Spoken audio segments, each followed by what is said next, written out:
할렐루야. 주님의 은혜와 사랑이 넘치는 주일 오후가 되시기 바랍니다. 오늘은 우리가 항상 기뻐하라, 또 범사에 감사하라, 그리고 쉬지 말고 기도하라, 이렇게 성경이 말씀하고 있는데, 대부분의 사람들은 이 말씀을 사실 대수롭지 않게 여기며 지나갈 수도 있습니다. 뿐만 아니라 항상 기뻐하고 범사에 감사하라고 하는 말씀이기 때문에 그렇게 꼭 될 수 있다, 또 우리가 그렇게 해야 된다고 하는 절박감, 이런 면에서는 상당히 생각하는 것이 미약하다는 그러한 제 판단입니다.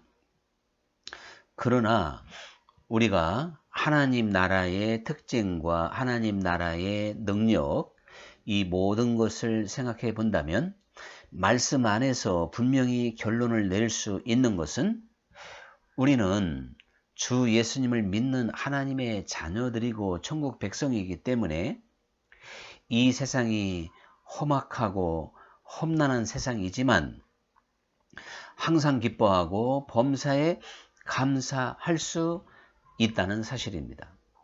이것이 영적인 원리입니다. 이것이 주님께서 우리에게 주시는 또한 선물이 됩니다. 그러니까 우리가 어떻게 항상 기뻐할 수 있느냐, 어떻게 감사할 수 있느냐, 이렇게 반문한다면 우리가 아직도 영적 세계의 눈이 열리지 않은 것이다. 우리의 사실 믿음을 점검해 봐야 된다는 사실을 기억해야 될 것입니다. 예수님께서 우리들에게 가르쳐 주신 주기도문 가운데 뜻이 하늘에서 이루어진 것 같이 땅에서도 이루어지이다, 이렇게 기도하라고 말씀을 하셨습니다. 사실 이거 놀라운 말씀이죠. 그리고 예수님께서 회개하라 천국이 가까웠느니라, 이렇게 말씀을 하셨고, 성령의 능력으로 귀신이 쫓겨나가는 것을 너희가 보았다면 하나님의 나라가 이미 너희에게 임하였느니라, 또 이렇게 말씀을 하시기도 했습니다. 그러므로 우리가 반드시 기억해야 될 것은, 우리가 저 하늘에 있는 그 천국의 영광, 또한 능력, 그 기쁨, 그 소망, 우리가 천국 하면 가장 특징인 게 무엇이냔 말이죠. 바로 그런 영광스러운 것과 기쁨 아니겠습니까? 그래서 하나님의 임재, 하나님 자체가 빛이고 소망이 되시기 때문에 우리 주님께서 거하시는 곳, 임재하신 곳은 어두움이 없는 겁니다. 거기에는 기쁨과 또한 하나님의 영광만 가득 차게 되는 것이거든요. 그래서 예수님께서 마구간에서 태어나셨는데 그 마구간, 초라하고 구질구질하지요. 냄새나는 곳이죠. 그러나 아기 예수님이 그 마구간에 태어나는 순간 동방 박사들이 황금과 유향과 모략을 바치며 경배하는 영광스러운 자리가 됐습니다. 또한 목자들이 이제 저 멀리서부터 달려와서 그 아기 예수께 경배하죠. 그 얼마나 기쁨에 찬 모습이고 영광스러운 모습입니까? 이 목자들이 밤늦게 양을 치면서 졸기도 하고 지친 몸을 누이면서 한밤을 지새우고 있었겠죠. 그러나 천사들의 음성과 함께 하나님의 임재가 그 들판에 내려섰을 때 그 목자들은 너나 할 것 없이 힘을 내서 일어나서 먼 베들레헴 동네까지 단숨에 뛰어와서 하나님께 영광을 돌렸습니다. 주님께서 이 땅에 오신 날 과연 하늘에는 영광이요 땅에는 평화가 가득 차게 되었던 것이지요. 실제적으로 이와 같은 능력은 지금 이 순간도 오늘 우리가 살고 있는 이 현재 시점에서도 동일하게 체험되고 경험된다는 사실을 기억해야 됩니다. 그래서 주님이 계신 곳이 하나님의 나라고 그 하나님의 나라 자체는 기쁨이요, 감사요, 소망이 되기 때문에 하나님 나라로 부름받은 하나님의 자녀들에게 항상 기뻐하라, 범사에 감사하라. 이것은 조금도 어색한 것이 아니고 또한 이루어질 수 없는 내용도 아니라는 사실을 기억해야 됩니다.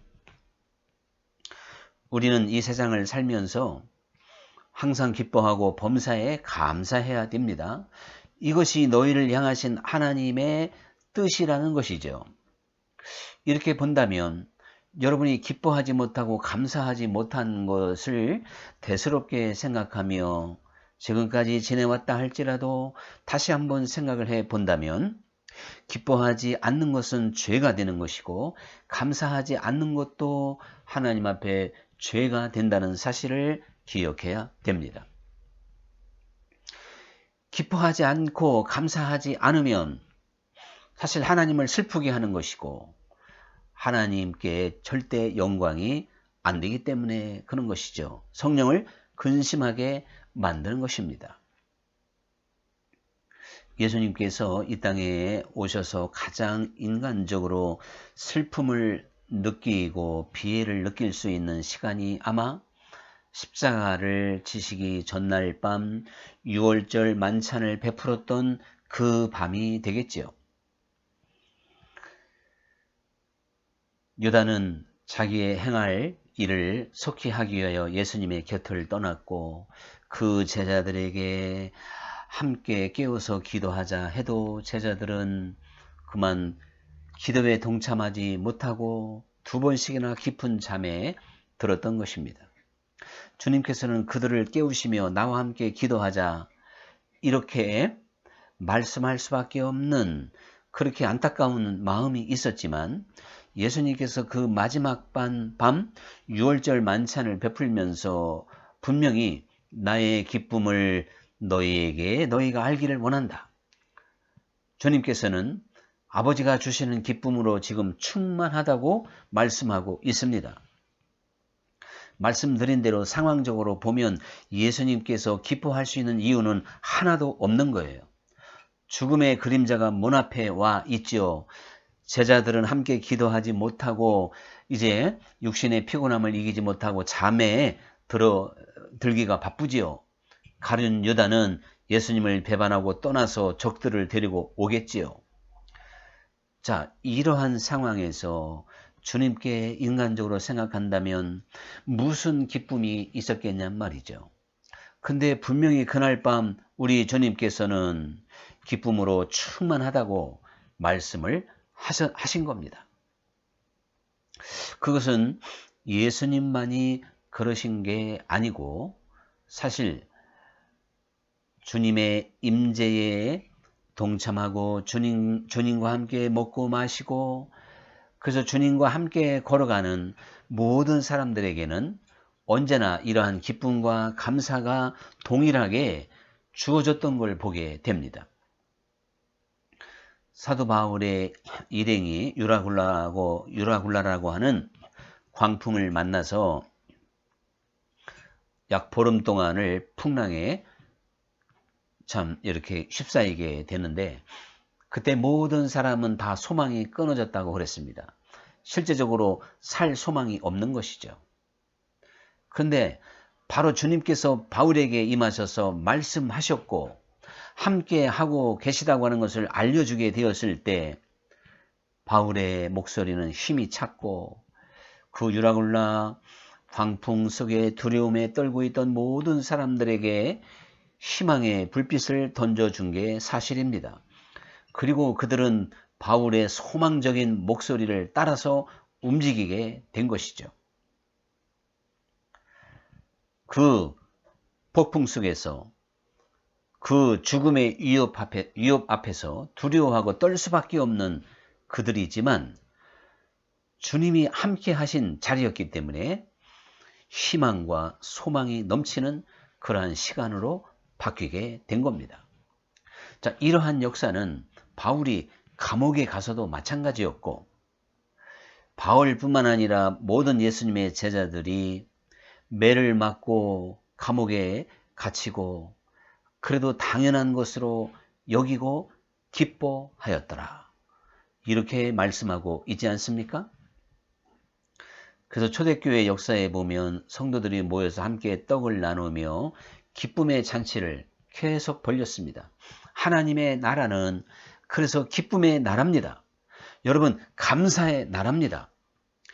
기뻐하지 않고 감사하지 않아도 된다고 생각하면 정말 우리는 어리석기 짝이 없는 겁니다.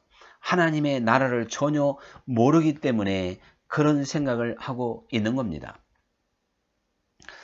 왜 하나님의 나라는 기쁨이고 감사냐? 왜 우리가 주 예수님을 믿음으로 이 세상에 좋은 것 없는 것 같고 지금까지 말씀드린 대로 내 눈에 보이는 것은 고통과 참으로 실타래처럼 얽혀진 난맥상을 보이고 있다 할지라도 우리가 기뻐할 수 있고 감사할 수 있는 이유는 주님이 계시기 때문에, 우리가 주님의 나라로 부름을 받았기 때문에 그런 것입니다. 우리는 주님 안에 있는 존재들입니다. 이것은 이미 천국 안에 들어와 있는 사람들이고 천국의 기쁨과 천국의 능력을 가지고 살아가는 사람들이기 때문에 항상 기뻐할 수 있고 범사에 감사할 수 있는 겁니다. 다시 말씀드리지만 저 하늘을, 하나님 나라를 한번 생각해 보십시오. 거기는 항상 찬송과 그리고 밝음과 온통 아름다움을 여러분은 쉽게 연상할 수가 있을 겁니다. 그런데 그렇게 이루어진 하나님의 뜻이 이 땅에 이루어지게 해달라고 우리에게 기도하라 말씀하셨고, 이것은 우리가 바로 그 하늘의 영광에 참여한 자가 되어서 그 안에서 살게 하여 주시옵소서, 이러한 기도를 드리라고 주님께서 말씀하시게 됩니다. 기도만 하면 되겠습니까? 기도했으면 응답이 있는 거죠. 기도하는 이들에게 주님께서는 그러한 아름다운 천국의 삶을 열어주시는 겁니다. 그 나라가 우리 마음에, 내 생활에 이루어지도록 역사해 주시는 분이지요. 그러므로 우리는 이 세상에 살아가면서 천국의 맛과 천국의 능력을 가지고 하나님 나라의 그 권세를 가지고 살아가기 때문에 항상 기뻐하고 범사에 감사할 수 있는 겁니다. 그렇다면 지금 내가 기뻐하지 못하고 감사하지 못하다면 하나님 나라 안에 있는 게 아닌 거예요. 이거는 틀림이 없습니다. 제가 예수님과 바울의 이야기, 제자들의 이야기를 이미 서론적으로 들려주었듯이 실제적으로 또한 초대교회의 교우들도 이 천국 안에서 살아가게 되었을 때 이 세상의 모든 고난과 순교를 할지라도 초월하여 기뻐할 수 있었던 겁니다. 그래서 스데반이 돌에 맞아 죽으면서도 그 얼굴이 해처럼 빛나고 그들을 용서하며 기쁨으로 돌에 맞아 죽는 죽음을 받아들이고 있잖아요.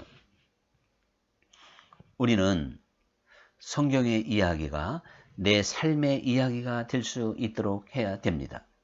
저는 오늘 이 설교를 준비하면서 저도 지금까지 무언가에 속아서 기쁨을 빼앗기고 감사를 빼앗기고 그렇게 흘러갔던 시간이, 그렇게 지냈던 시간이 상당하구나, 이것을 깨닫게 되면서 이제 내가 더 이상 속지 말아야 되겠다, 더 이상 어리석음에 빠져서는 안 된다 하는 그러한 간절한 마음을 갖게 됐습니다. 여러분, 정말 주님 안에서 살아가는 하나님의 자녀들이 이 세상에서 항상 기뻐하지 못한다고 하는 건 있을 수 없습니다. 범사에 감사하지 않는다고 하는 것도 불신앙입니다. 그렇기 때문에 우리는 기뻐하고 감사하기를 쉬지 않고 할 수 있는 거죠. 그래서 사실은 우리가 먼저 이렇게 믿음으로 또한 영적인 원리로 무장하고 이것을 습관화해야 됩니다. 우리 자신도 모르게 한숨 쉬고 우리 자신도 모르게 자꾸 염려에 빠질 수도 있는 거예요. 우리는 습관적으로 나는 기뻐해야 된다. 나는 감사한다. 이렇게 뭔가 좋은 습관을 들이므로 이것이 내 몸에 배일 수 있도록 그렇게 해야 되겠습니다. 우리는 성경의 가르침과 또한 영적 세계의 원리를 생각해 보면 정말 항상 기뻐하고 범사에 감사할 수 있다고 하는 것이 뜻이 하늘에서 이루어진 것처럼 땅에서 이루어지기 때문에 가능하다는 것을 여러분이 인정하셨을 겁니다. 여기에 우리가 좀 더 어떠한 하나님의 하시는 일과 하나님의 역사를 이해한다면 우리는 어떤 상황에서도 흔들리지 않고 기뻐하고 감사할 수 있다고 우리는 생각할 수 있을 텐데, 그 중에 첫 번째가 무엇이냐면 결국 우리가 기뻐하고 감사해야 되는 이유는 이 세상의 크고 작은 모든 일들이 다 주님 손에 달렸기 때문에 그런 거예요. 주님이 역사하시는 거고 주님이 하시는 일이기 때문에 그렇습니다. 우리가 하나님을 잘 몰랐을 때는 내 삶과 하나님과 전혀 상관이 없는 것처럼 하나님이 내 생활에 무관심하고 또한 내 생활을 잘 알지 못하는 것처럼 그렇게 착각 속에 살아갈 수도 있습니다. 그러나 우리가 하나님을 알면 알수록 하나님께서는 내 코로 숨을 쉬는 이 호흡도 하나님이 주장하시고 내가 앉고 서는 것도 하나님이 주장하신다는 것을 인정하게 됩니다. 우리가 이렇게 인정할 수밖에 없는 건 하나님의 말씀이 직접 사람의 앉고 서는 것을 여호와가 주장하신다 하셨고 우리의 머리털까지 헤아리신 바 된다고 하셨기 때문에 모든 것이 다 주님 손에 달렸고 모든 것이 다 주님에 의하여 이루어진다고 하는 것을 우리는 인정할 수밖에 없지 않습니까? 그러므로 여러분, 우리가 염려하고 근심한다고 해서 달라질 게 하나도 없습니다. 그러므로 진정한 믿음은 주님께 맡기는 것입니다. 믿음으로 기뻐해야 됩니다. 믿음으로 감사해야 됩니다. 주님 안에서 믿음으로 바라보는 그 상황 속에서 기뻐하지 못할 이유가 전혀 없습니다. 우리 사람들은 너나 할 것 없이 다 근시안적인 눈을 가지고 있습니다. 그래서 지금 당장 좋아야 되고 지금 당장 성공해야 되고 지금 내 눈에 보이는 것이 떡이고 곶감이고 감이고 뭐 이렇게 우리의 어떠한 순간적인 욕망에 사로잡히기가 쉬워요. 사람은 당장 좋아야 되지만 하나님께서는 먼 또한 긴 안목을 가지시고 어떻게 보면 우리의 평생을 가지시고 이렇게 일하시며 그때는 괴롭고 고난이요 가시밭길이지만 내가 그 가시밭길을 걸었던 시간들이 모아져서 보석처럼 빛나는 시간이 도래하게 된다는 사실을 믿어야 됩니다. 진정 하나님께서 쓰셨던 수많은 사람들, 아브라함, 이삭, 야곱, 요셉, 다윗, 그 모세, 어떠한 사람이든지 고난과 역경의 시간을 통과하지 않고 쓰임받았던 사람은 아무도 없습니다. 하나님은 정금과 같이 쓰기 위하여 우리가 행복하기를 원했지만 행복을 빼앗아간 적도 있었고 우리가 좋은 일만 있기를 원했지만 불행한 일들이 너무나도 많이 우리에게 덮쳐오기도 했다는 것을 알아야 되는 것이죠. 그러나 그 모든 것은 다 하나님의 계획이고 하나님의 역사입니다. 우리는 그러한 상황 가운데에서도 무조건 감사해야 돼요. 그리고 기쁨을 잃지 말아야 돼요. 저도 60이 넘은 사람으로 인생이 얼마나 고달프고 만만치 않은 인생살이인지 누구보다도 잘 압니다. 또한 나름대로 하나님 앞에 연단을 많이 받았다고 간증할 수 있는 사람이기 때문에 우리 인간의 삶이 얼마나 힘든 삶인지 누구보다도 잘 아는 사람 중에 하나가 되는 거 맞습니다. 그럼에도 불구하고 돌이켜보면 하나님의 계획이 또한 하나님이 모든 것을 하시기 때문에 내가 믿음으로 기뻐하고 감사해야 됐는데 그러지 못한 것들이 하나님 앞에 너무 죄송스럽습니다. 저는 이제 앞으로의 시간이라도 항상 기뻐하고 범사에 감사하는 사람이 돼야 되겠다.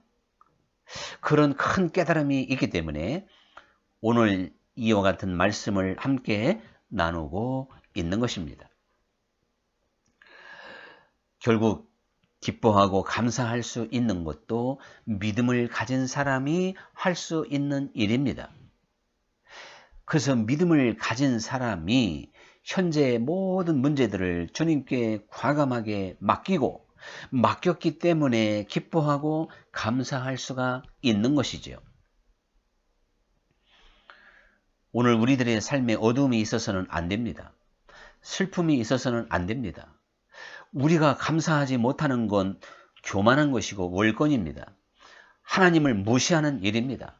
하나님은 전능하신 분입니다. 하나님은 모든 것을 다 아십니다. 하나님은 그리고 내 삶에 항상 최고의 것을 주십니다. 그러면 최고의 것을 주시려면 지금 나를 굉장히 축복해야 되지 않겠습니까? 이런 반문이 나올 수도 있겠지만 그건 아닌 거죠.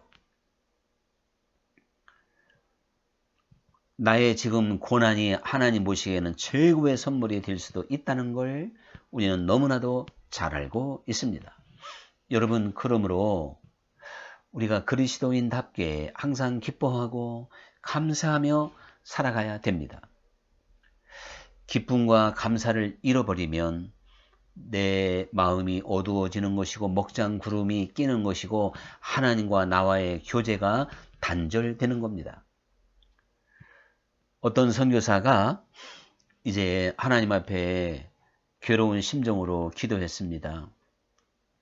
각 부족을 찾아가면 어떤 부족은 이렇게 텐트를 치고 텐트 안에서 삶을 살아가는데 그 텐트 안에다가 뭐 온갖 것을 다 들여놓고 오물통, 변기통, 그리고 거기서 또 불도 떼고 비 오는 날은요. 이렇게 되면 그 냄새가 보통 역겨운 게 아니라는 것입니다. 그래서 하나님, 아이고 이 냄새 좀 안 나게 해주시옵소서. 그렇게 간절히 기도하니까 나는 네 마음속에서 그 텐트 안에서 지금 나고 있는 냄새보다 더 고약하고 더 역겨운 냄새를 많이 맡았거늘 어찌 네가 괴로워하느냐. 그렇게 응답을 하시더래요. 여러분, 사실 우리가 괴로워하고 슬퍼하고 기뻐하지 못하면 하나님 앞에 그렇게 역겨운 냄새가 되는 거예요. 근데 기뻐하고 감사하면 하나님을 가장 향기롭게 할 수 있는 향기가 되는 겁니다. 하나님이 정말 기뻐 흠양할 수 있는 향기가 되는 거예요. 여러분, 기쁨과 감사로 살아가면 하나님을 기쁘게 해드릴 수가 있습니다. 우리 주님께서는 이미 우리에게 그런 삶을 허락해 주셨습니다. 우리들에게 이미 그러한 길을 열어 놓으신 겁니다. 어떤 컨설턴트가 어느 회사 크리스찬 그 회장이 운영하는 회사에 가서 이사회를 참여하게 됐습니다. 이사회 하는 걸 한 1시간 이상 지켜보다가 이제 그가 생각하기를 이 회사에는 이미 주님이 떠나셨구나. 더 이상 주님이 역사하는 회사는 아니다. 그런 결론을 내렸습니다. 그러면서 여러분이 그동안에 약 일주일 전에 읽었던 책들이 뭡니까? 무슨 책을 읽었느냐고 물어보게 되었습니다. 그들은 뭐 잡지, 무슨 소설, 신문, 뭐 그러한 글들만 주로 읽었습니다. 그때 여러분이 만약에 하나님의 말씀을 읽고 하나님의 목소리에 귀를 기울였으면 오늘 이처럼 어둡지는 않을 것입니다. 여러분이 그렇게 부정적인 생각으로 가득 차지는 않았을 겁니다. 이제 그렇게 자문을 하면서 그들에게 이제 어떠한 하나님께 귀를 기울이고 주님 안에서 소망을 가질 것을 충고하게 되었다는 사실이죠. 실제적으로 내 삶이 어둡다면, 기쁨과 감사로 가득 차 있지 못하다면 주님이 내 삶에서 이미 떠난 거예요. 주님이 함께 동행하지 않는 겁니다. 내가 매일 기쁘게 순례의 길 행함은 주의 팔이 나를 안보하며. 그러므로 성령 충만이라는 게 뭘까요? 성령 충만은 바로 기쁨과 감사의 상태인 것입니다. 성령께서, 즉 주님께서 함께 나와 임재해 계시기 때문에 나는 기쁜 것입니다. 감사한 것입니다. 거기에는 이유가 없는 거예요. 주님 나라와 주님 자체가 기쁨이고 감사이기 때문에, 영광이기 때문에, 빛이기 때문에 우리는 이 세상에서 주님 안에서 이유 없이 주님 자체로 기뻐하고 감사할 수가 있는 겁니다. 우리는 정말 믿음의 길을 바로 찾아서 여러분 더 이상 어떠한 사람의 생각에 속든지 그리고 잘못된 신앙의 길을 걸어가서는 안 됩니다. 주님 안에서는 기쁨과 감사만 있을 뿐입니다. 이러한 길을 여러분이 열어가지 못한다면 신앙생활에 이미 문제가 생긴 거예요. 그대로 가는 길은 결코 생명의 길이 아닌 겁니다. 거기는 점점 수렁에 빠지는 것이고 늪에 빠지는 것이고 결국에는 사망에 이르는 길입니다. 주님 안에서 항상 빛 가운데로 나오십시오. 그래서 이제는 우리가 습관적으로 염려하고 습관적으로 괴로워했는데 이제는 반대로 습관적으로 기뻐하며 습관적으로 감사하시기 바랍니다. 그리하면 이미 우리가 할 수 있는 능력이 있는데도 습관이 잘못돼서 이것을 놓칠 수가 있기 때문에 그런 거예요. 마음의 기쁨과 감사가 있으면 기도할 수 있는 능력이 생기는 거예요. 그래서 기도 아무나 하는 게 아닙니다. 염려하는 사람이 기도할 수 있을까요? 눌린 사람이 기도할 수 있을까요? 못합니다. 기쁨이 있고 감사할 수 있는 사람이 기도할 수 있는 거예요. 기도는 엄청난 힘이 필요합니다. 영적인 힘이 없이는 기도할 수 없습니다. 전쟁이기 때문에 그렇습니다. 그래서 쉬지 말고 기도하라. 이 말씀도 이루게 되는 것입니다. 이제 지금까지의 나의 삶을 냉정하게 돌이켜 보면서 항상 기뻐하고 범사에 감사하고 쉬지 않고 기도하는 이 삶을 놓쳤다면 여러분 다시 한번 주님 앞에 회개하며 바로 서서 진정한 신앙의 길로 전진해 갈 수 있기를 간절히 축원합니다. 기도하겠습니다.